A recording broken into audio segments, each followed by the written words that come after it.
All right, you guys, breaking news. Here's why the drowning theory makes little to no sense. According to an ocean expert who has worked these current drowning cases for 30 plus years, he says the body always recovers. Well, today marks 2 weeks and still no sightings of Kanaki. He also says when it comes to these tiger sharks in the area, they're in the deep waters, not near the shoreline. And he said specifically for these sharks to be involved, they smell blood. They look for blood. She would have already have had to been dead or injured when she hit the water. He also says that when it comes to the reefs and corals, it's very unlikely that her body would have made it to the reefs. They're 85 feet out. He said that would be a very remote chance. But he also said that the Dominican Navy has already searched the reef and corals and found no sightings of Kanaki. He also says that when it comes to the shoreline, the way the topography works, the way the waves flow, they come directly in, that her body would have washed up the way that it entered. He says these are very warm waters. So her body would have risen to the surface very fast. Her body would have started to decay and then release these gases, making her float. What are your thoughts about all this? What do you think about this drowning theory? Do you think it's likely she drowned? Or maybe there was foul play. Maybe she was trafficked. Write in the comments below. Because X died 4 years ago on this very day, let's take a second to remember some of his last words. On June 18th, 2018, X went to an ATM to withdraw some cash. As X started driving away, a black SUV started to follow him all the way to a nearby motorsports shop. So X went inside the shop, and after a few hours, he noticed that the black SUV was still in the parking lot. Two men hopped out of the SUV and demanded that X give them his car. As X tried to fight back, he was shot in the neck 3 times. Witnesses claim his last words were something like, "What the F is going on?" but his last verified words were these. I've gone through my fair share of destruction and pain in the process to get where I've gotten, and anything is possible. If I'm gonna die or ever be a sacrifice, I want to make sure that my life made at least 5 million kids happy, or they found some sort of answers or resolve in my life. Your mind is limitless. You are worth more than you could believe. All you have to do is dream, and all you have to do is want to fulfill that dream and have the strength to fulfill that dream. Terrifying things found in abandoned places. A YouTuber by the name of Urbex Hill was exploring an abandoned school when he soon realizes that he wasn't alone. Just watch this clip and be warned.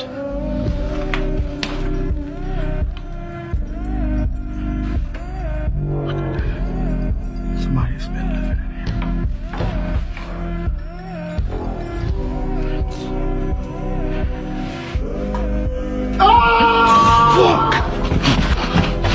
There was a man living inside of the abandoned school. What would you do if you stumbled upon a man living inside of an abandoned school? Follow for more videos. Do you believe in the paranormal? Whether you answer yes or no, it is true that some things just cannot be explained. This photo to me is one of those unexplainable things. Now this was taken at a wedding in Paisley, Scotland all the way back in 1972, and from the looks of it all seems relatively normal. It was 37 years before anyone spotted the extra guest in the photo. When zoomed in, you can see a man's eye peeking from behind, as well as a full leg and a foot which appears to be in an open-toed sandal. Now none of the 4 present in the photo can explain this and claim that no one else was there. Even the wedding photographer vouched that there was nobody else in the photo. Now allegedly this photo was examined by a police photographer who claims it to be genuine, meaning it was not tampered with.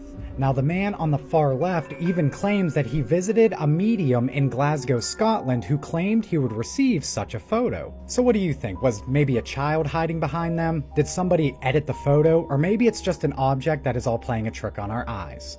Facts that could save your life. To survive a falling elevator, your best bet is to cover your face and lie flat on your back.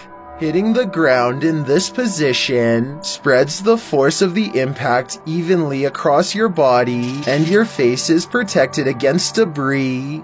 If you see a tornado that's not moving, run, because it is coming right towards you. Tornadoes are so big that you can't tell right away when they come straight at you. If you are in a foreign land and need to call emergency services, don't call 911. 112 is the emergency telephone number for most countries. It will connect from a cell phone to just about anywhere you are on the planet. Most drunk driving collisions occur on Saturdays and Sundays during the late hours of the night. If you can avoid the roads during these times, do it.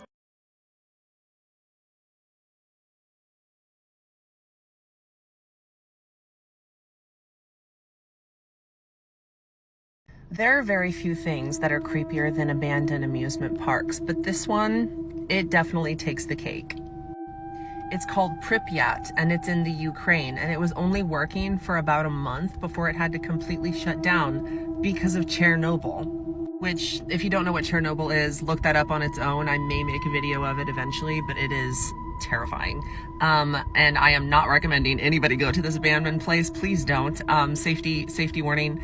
But even if there was no radiation in the air, I would not go anywhere near this thing. It is so absolutely terrifyingly creepy. Like, imagine it at night. Imagine it in the pitch dark, which that's something that scares the heck out of me. And I'll just be sitting there and thinking about, at like 2 a.m, thinking about the Six Flags that's very, very close to me, and imagining it in the pitch dark and the roller coasters in the pitch dark, and I freak myself out. These abandoned rides and that gosh darn Ferris wheel that I hate, abandoned amusement park rides with rust on them, freak me out, and I don't know why. I always imagine them underwater, and I just, why do I like to scare myself? Oh, and you see these buildings up here? Yes, one of them is an abandoned hospital, in case you were wondering, and it's also presumed haunted. Of course. So if it was legal and if it was safe, would you go anywhere near this abandoned place? I absolutely would not. Have y'all heard of the gigantic animatronic head in Japan in a bathroom that kisses your knees while you use the toilet? Let's talk about it. In the Shinjuku area, there is a animatronic sumo wrestler head that sings to you, and the animatronic head gets closer and closer and closer to you while you're using the toilet until it's like kissing your knees. Why? Why? I'm going to show you a video of it singing and moving closer, but this is a lady's knees, and seriously, why? Not to mention the absolute megalophobia of that gigantic animatronic in front of me. I would not be able to look at it. I would be so terrified, but the fact that it gets closer to you, even if it was just regular, like if it was just in a regular room, but why? I would literally be using this toilet like crazy if I saw this, you know what I mean? Also, bro looks extremely sinister. Watch this video and let me know what you think, and what's going on. So here we are, so we're going to first everyone, and then this music starts.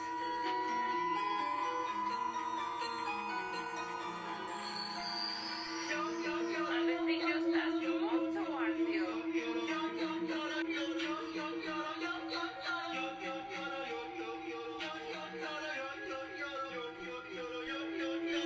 It touches your knees. Then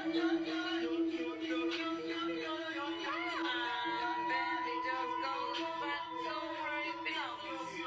Here are some accidents that changed the world forever. A scientist was testing gases for a refrigerant, but instead he created the chemicals that would one day fuel nerve agents, which are some of the deadliest chemical weapons in the world. A hospital accidentally exposed higher radiation levels than intended to a cancer patient, but in doing so, they discovered that precise controlled radiation could shrink tumors and become a revolutionary cancer treatment. A medieval monk trying to make a simple drink left a pot of grapes fermenting too long and accidentally created champagne. A clockmaker in the 1700s miscalculated a gear system, but instead of fixing it, he realized the mistake created a perfect timekeeping mechanism, leading to modern clocks. An engineer was supposed to build a stronger adhesive for bridges, but instead he accidentally invented the formula for the first bubblegum. A pilot in World War II got lost in fog, crashed his plane, and accidentally inspired the invention of air traffic control.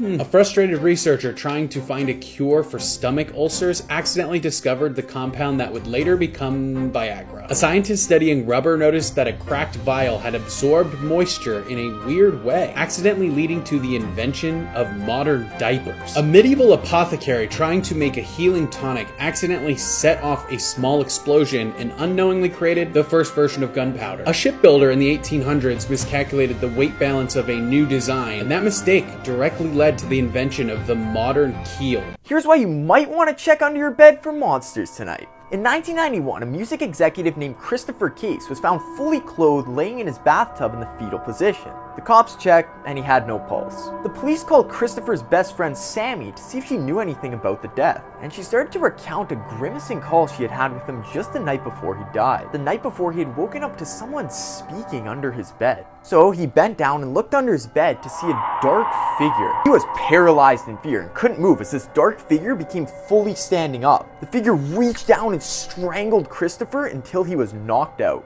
The next morning, when Christopher woke up, he felt his neck and it was all battered, and his fingers were covered in blood. As he's explaining this crazy story to Sammy on the phone, he explains how he's so terrified to go to sleep that night. And then he says, "Hold on, I hear whispering right outside my bedroom door." And that's when the phone went dead.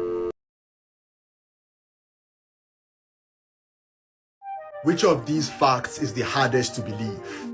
Our fingers get wrinkly in water because wrinkly fingers give a stronger grip on slippery objects underwater. Dolphins can drown if they stay underwater for too long or if water enters their lungs. The largest muscle in your body is the one you are currently sitting on. In 2013, a man bought a house next door to his wife just so he could install a giant middle finger statue facing her house. The statue even lit up at night. Now, would you rather go back to your ex or this the second person that comes up when you click share and then WhatsApp? Babies can only see white or black in the first month of their birth. Your keyboard knows the last thing you ate. Type "I ate" and let your keyboard finish the sentence. About 1/6 of the entire world's living languages are only spoken in New Guinea. In the UK, you can join the army at 16 but legally have to be up to 18 years old to play Call of Duty. 4 more.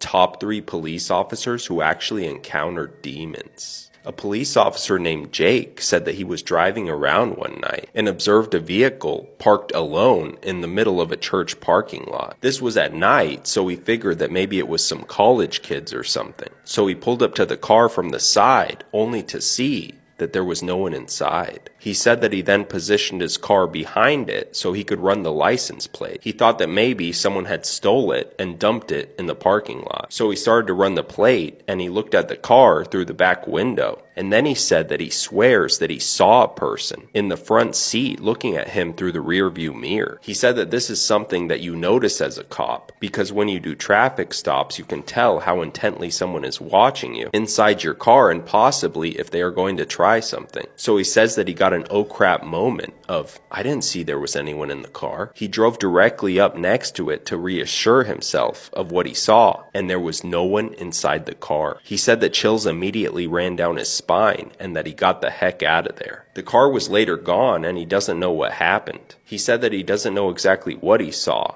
but it freaked him out. Him and his partners used to sit in that church parking lot on quiet nights because it was tucked away and you could just relax, but he has not sat there since. This is the scariest story about the old television. A few years ago in a small town in Spain, there was a married couple who had a 6-year-old boy. There was an old television in their son's bedroom, and every night when he went to bed, he insisted on covering the TV with a blanket. His parents noticed this, and they then asked him, "Son, why do you always cover the TV at night?" The boy gave them a weird look and then replied scared. He said because that's how they get in. The parents dismissed this and thought nothing of it. One night the parents went out. When the parents returned home that night, it was well past midnight. To their surprise, they saw the babysitter crying on the staircase out loud. When they asked the babysitter what happened, she looked up at them with fear in her eyes and said, "They took him." The parents ran upstairs, and when they got to their boy's bedroom, they were horrified. Their son was nowhere to be found, and there was a trail of blood leading to the television. The woman behind me was boiled alive at a caramel factory that she worked at. In 2017, Natalia Nemitz was working at a caramel factory in Russia. She was cleaning up the tank when all of this molten caramel started rushing in. Not only did it drown her, it boiled her alive, and nobody could do anything but watch her burn. At the end of it, only her legs were sticking up. I assume that all of her body was dissolved or down to the bone at that point. This factory has a history of tragic accidents. She was the 3rd person that year to lose her life. And in typical corporate fashion, they threatened to fire anyone that came forward with information about Natalia's debt to the public. I'm just so glad the Labor Commission decided to investigate her death. The company tried to hide it and said she fell into the tank. One theory suggests that the high temperature in the room made her faint and fall into the tank. Another story said she stumbled down and fell into the tank, but neither of those are true. The eyewitness accounts that did get out said she was inside of the tank cleaning it, nothing was in there, and then everything just came gushing in. Unfortunately, she left behind a 10-year-old son, but luckily the son can stay with her sister. Let me know what you guys think about the story in the comment section below, and as always, these videos are for informational purposes only.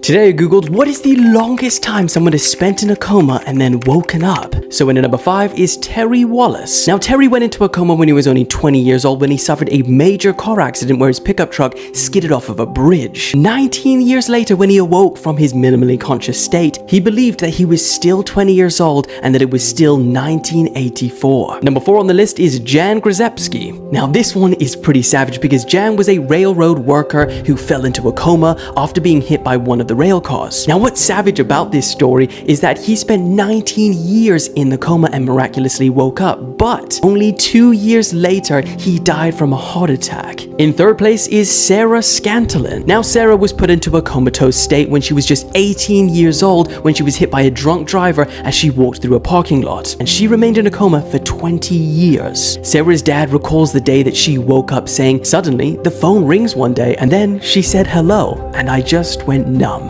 Number 2 on the list is Rom Hubin. Now Rom's experience is probably the most terrifying thing that could happen to a person because unlike all the others on the list, for 23 years the doctors didn't realize that his brain was actually active, meaning that for 23 years he saw his doctors and nurses as they visited him during their daily rounds. He listened to the conversations of his carers. He heard his mother deliver the news to him that his father had died, but he could do nothing. He was unable to communicate with his doctors or his family. He could not move his head. He couldn't cry. He could only listen. Once they discovered that his brain was actually active, a scientist developed a special technology that now enables him to communicate with the world. So in a number 1 and the longest time someone has spent in a coma and then woken up goes to Annie Shapiro. Now Annie went into a coma at age 50 for nearly 30 years and then suddenly woke again at age 79. When she woke, she was devastated by her appearance and the way that the world had changed. She said, "When I went to sleep, I was a darn good looking woman, but now in the mirror all I see is an old lady with bags around her eyes, wrinkles and gray hair." She couldn't believe that her husband Martin was an 81-year-old man and that her teenage son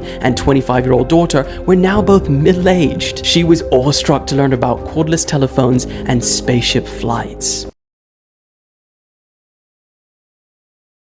This judge gave Walmart shoppers a very unusual sentence. Let me explain. This here is Jeffrey, and he became a judge in Michigan in January, and he was shocked to see the huge number of retail thefts in Michigan. So much so that he was working through about 48 cases per day. But since most of these cases were just misdemeanors, Jeffrey didn't think that these people deserved to be behind bars. Instead, he ordered them to community service, with the service being to wash the cars in the Walmart parking lot, the same place that most of these people stole from. They are going to give a free car wash to the people that think it's a good idea to go there and steal. Now, Jeffrey thinks this is justified because he doesn't think they're bad people, but there should be consequences for their actions. And what better way to hold them accountable than to wash strangers' cars with the chance of running into somebody that they know? And the Walmart backs up this idea. Not only that, but Jeffrey said he'll even show up to help them out. So I guess they'll all have a fun bonding day together. This girl's life was taken by her lover after telling his wife about their affair.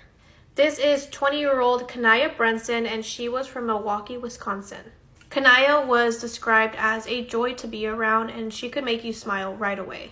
She wanted to become a vet or a orthodontist, but later on she discovered that she was actually good at making people feel pretty, and she enrolled in beauty school. This is a 53-year-old Sultan Sharif, and him and Kanaya had formed a romantic relationship.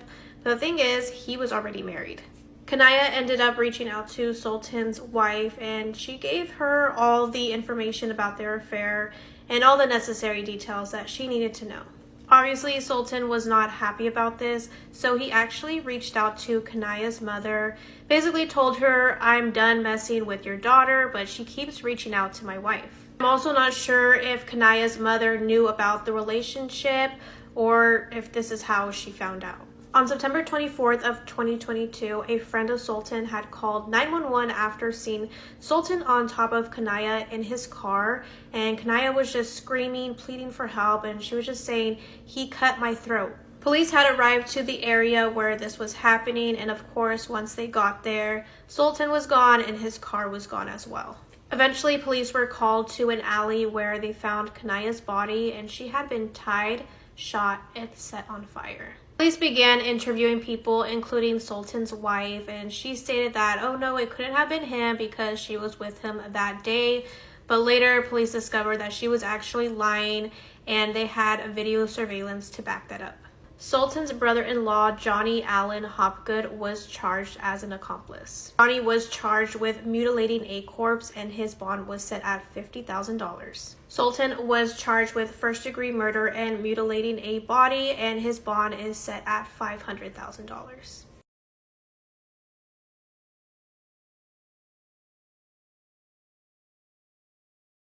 These are the Skelton brothers, and they have been missing since November 26th, 2010, and this month, a judge has officially declared them no longer alive. Andrew Alexander and Tanner Skelton, who were 9, 7, and 5, spent Thanksgiving 2010 with their father, John, in Morenci, Michigan. Their mother, Tanya Zuvers, was supposed to pick them up from her ex-husband the next day. However, Tanya stopped hearing from John, so she went to his house and found his van in the driveway. Tanya explained that John kept giving her different excuses until he finally said he was at the hospital and the boys were with a friend he had recently met on the internet. He was reportedly at the hospital because he had broken his ankle, telling hospital workers that he did so while trying to take his own life. Not knowing where her sons were, Tanya called the police and asked them to go to John Skelton's home. Officers went and searched the home and reportedly found broken dishes, cut-up mattresses, and the house in disarray, but no sign of the 3 young boys. And while at the hospital, John changed his story several times about where the boys were. First, he said they were with friends, and then he said they were given to an unknown woman. He also at one point told police that he had given the boys to an underground group that would, quote, protect them from Tanya's abuse. But none of these stories were true, none of these people could be located, and the boys were missing. As police looked into what happened to the 3 Skelton boys, they found John's phone records. The records placed him in Michigan early on November 26th, and then placed him in Ohio with his phone pinging about 20 miles away from his home. His phone was then shut off and then pinged back in Michigan about 2 hours and 15 minutes after he left. Several areas in Michigan and Ohio have been searched for Andrew Alexander and Tanner, but they have never been found. John Skelton hasn't told anyone where they are, or even if they are still alive, aside from his stories of giving them to unknown people. According to Tanya, John previously claimed that the boys would hibernate until they graduate, but all 3 boys are now old enough that they would have graduated from high school. According to the National Center for Missing and Exploited Children, Thanksgiving 2010 wasn't the first time John Skelton took the boys away from Tanya. He was accused of taking the boys out of school 2 months earlier, and it is alleged that he said he was taking them on a trip to Florida where his parents live. He was ultimately sentenced to 10 to 15 years in prison for unlawful imprisonment after pleading no contest to the charges. He's currently in prison serving time for those charges at the Bellamy Creek Correctional Facility in Iona, Michigan. But he has not been charged with anything in connection to the disappearance of his sons. After searching for her sons for almost 15 years and fighting for justice for them,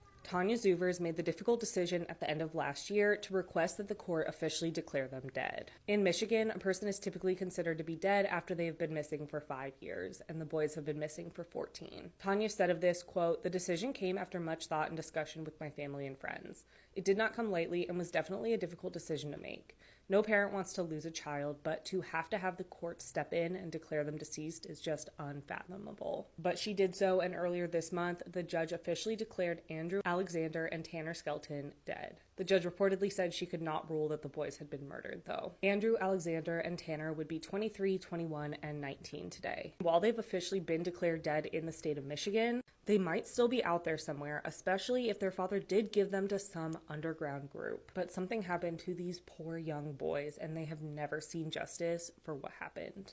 Rest in peace, Andrew Alexander and Tanner.